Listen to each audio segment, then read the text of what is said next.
Dear friends, this morning I was having breakfast with a young man who was born in a village in Rajasthan near Sirsa.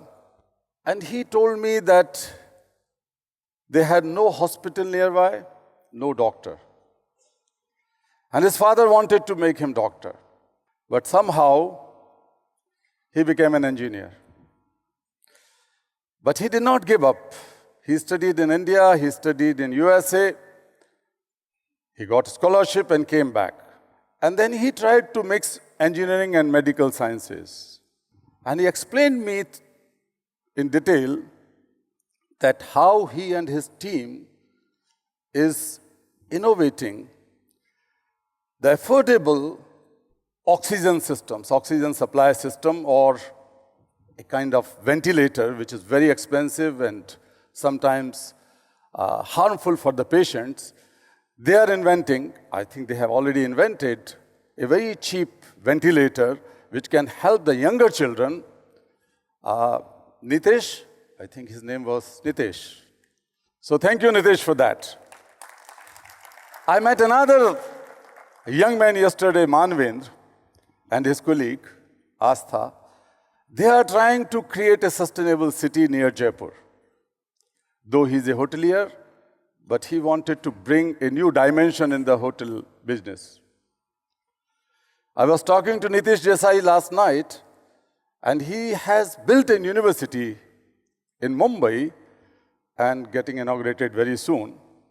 And he wanted to bring the virtues and values of freedom, innovation, multidisciplinary courses, and more importantly, the sense of global citizenship.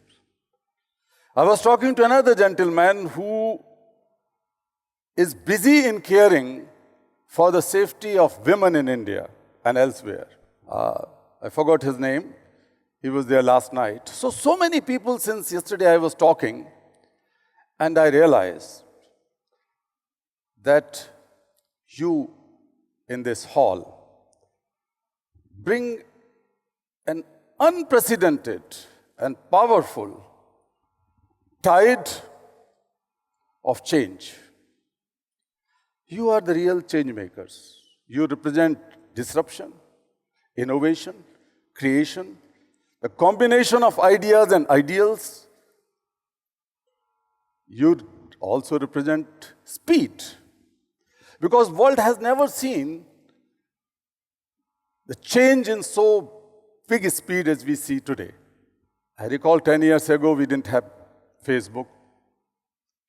Now, I know that some of the youngsters are getting married on Facebook. I had no idea 20 years ago when I was struggling against child labor and slavery about the Google. And now the 6, 7, 8-year-old children don't believe their parents, but they believe in Google Baba. Just in 20 years, something can become so old where everybody thinks that Baba or Pardada, grandfather. So dear friends, here in India, you come from different parts of the world, but I could see your faces that most of you are born and grew up in India, and India needs you. Hyderabad needs you, Telangana needs you, and the whole country needs you, the whole world needs you. Because your innovation, your information technology, the modern science can transform the character of lives and livelihoods globally forever. The way the artificial intelligence is growing, the way robotics is growing, it can definitely bring about sustainable change in the society.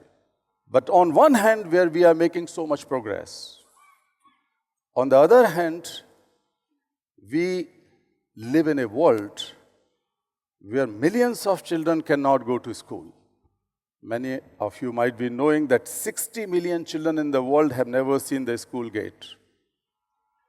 Another 200 million children were forced to leave schooling before completing their secondary education. They should be in schools, but they are not. So altogether, 260 million children have either have never been to school or dropped out from school in early age. Last week, I was in Argentina, Buenos Aires, to inaugurate the Global Conference on Child Labor, the official conference of ILO and governments. There were 60 or 70 ministers from all over the world. So as the inaugural and closing speaker, I challenge that how we can call ourselves civilized and cultured and highly technocrat and educated if 152 million children are still staggering in child labor, and half of them are living in slavery or victims of trafficking or working in extremely hazardous and inhuman conditions. These are some challenges. Now this day, today, when the richest person on the earth is going to announce an increase of $200 million in his wealth, in his earning, this day, 9,000 children would die in hunger and malnutrition globally. These are some vital challenges we cannot simply ignore. We have to find the business solutions to social problems. But this is the time we have to find the technological solutions to social problems, combining with our businesses and ventures. Because we live in a new world. Yesterday we were discussing over the dinner with some of the friends about education. I see that there are 4 major areas where entrepreneurs, the information technology, and the youngsters like you have to make strong interventions. One is education. As I said before, that if 60 million children have never been to school, and India itself needs at least 1 million primary teachers. That was the latest official report, appeared in the newspapers 2 or 3 days ago. 1 million only in primary schools. The serious gap of teachers. When can we think of a quality education which could be delivered for every child if we don't have adequate number of teachers? How technology can help? Not only in imparting knowledge or very basic learning of numeracy or literacy and so on, but you have to think that how some of the fundamental values and virtues where the gurus, where the teachers used to inculcate in the minds and hearts of young people, even in the souls of young children, could also be clubbed with the knowledge. How the digital world can help in the democratization of knowledge. It is not just imparting knowledge, but the knowledge which could all be built from the bottom and could be used by everyone, everywhere. So education is a major challenge. There was a World Bank and UNESCO report, and that was quite encouraging to know that if a developing country is able to ensure literacy to all its people, then 1 year of education will help in an increase of 0.37% of GDP growth.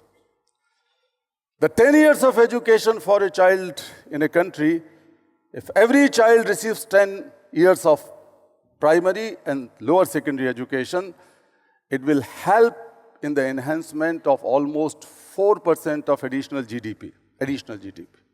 So it has a very strong economic imperative. Child labor is another issue, I said. Many people might have not thought that on one end, 152 million children are in full-time jobs.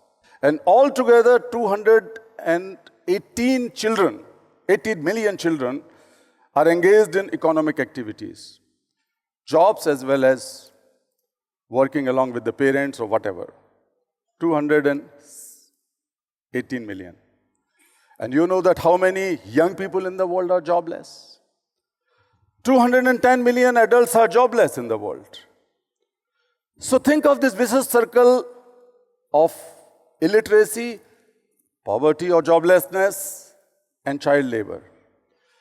If 218 million children are taken out of work, then these vacancies could be filled by able-bodied adult people. And that will also help in breaking the vicious cycle of poverty and illiteracy.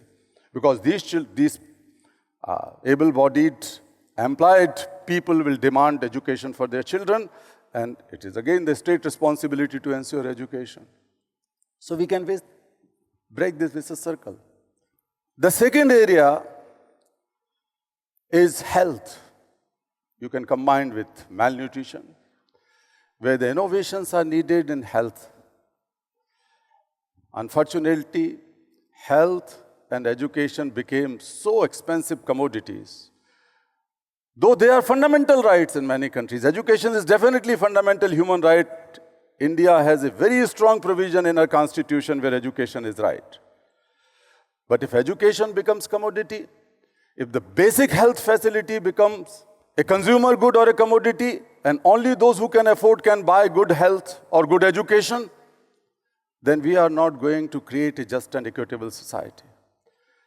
So another challenge is that how you can help in bringing education as well as health, not as a commodity, but as a right to every single person who needs good health.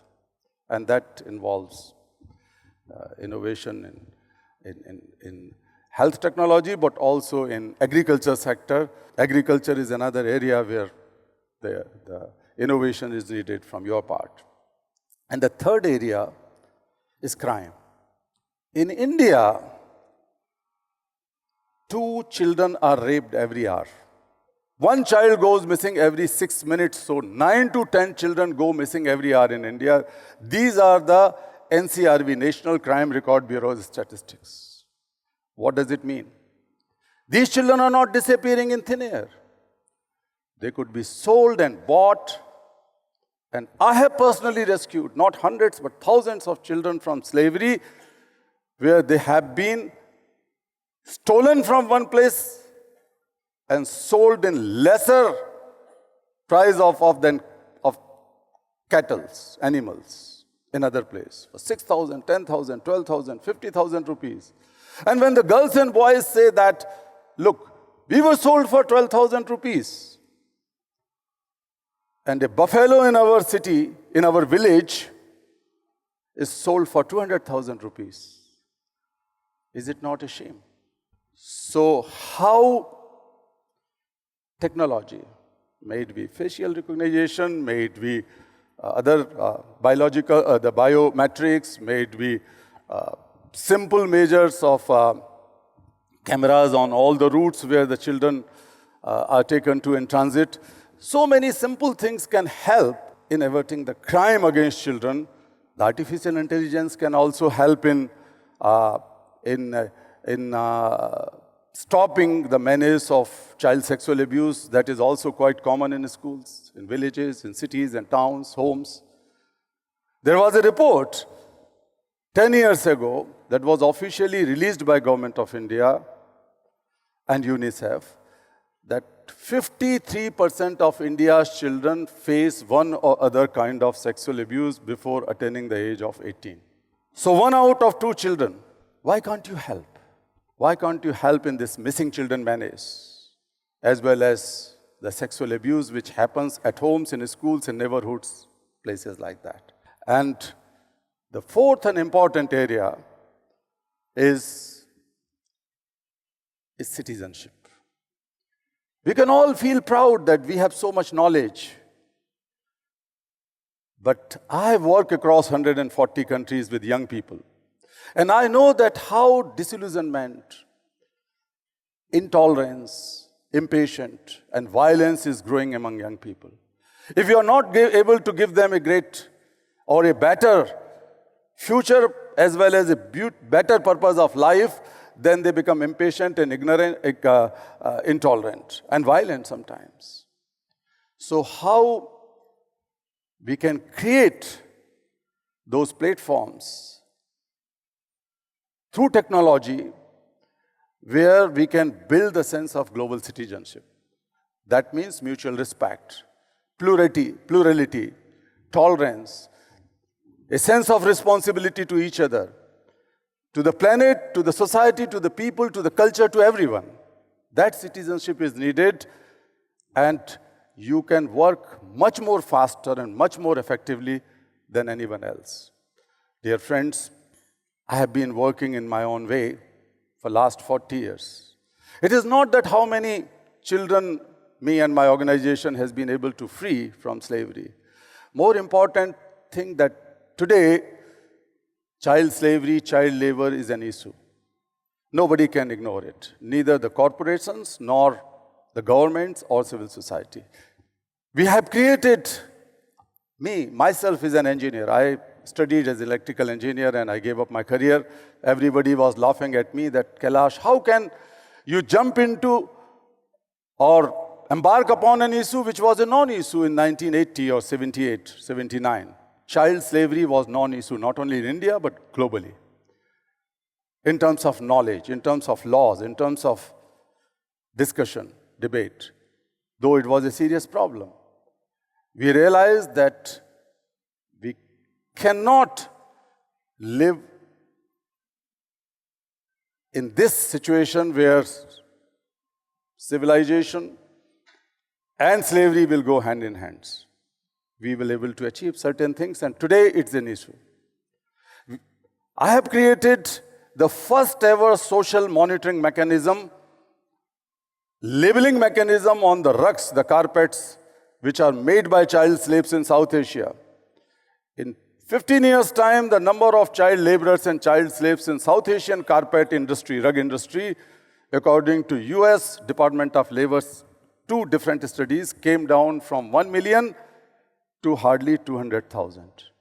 Because the consumers can get a better choice, the industry could get a better choice, and the children and parents could get a better life. So things are possible. When I started, the number of child laborers in the world was 200, not even started. Only 15 years ago, number was 260 million globally. In 15 years, it has come down to 150 million, 52 million. So change is possible. So how to find the solutions using your skills, your innovations, your technology is my appeal and call to you.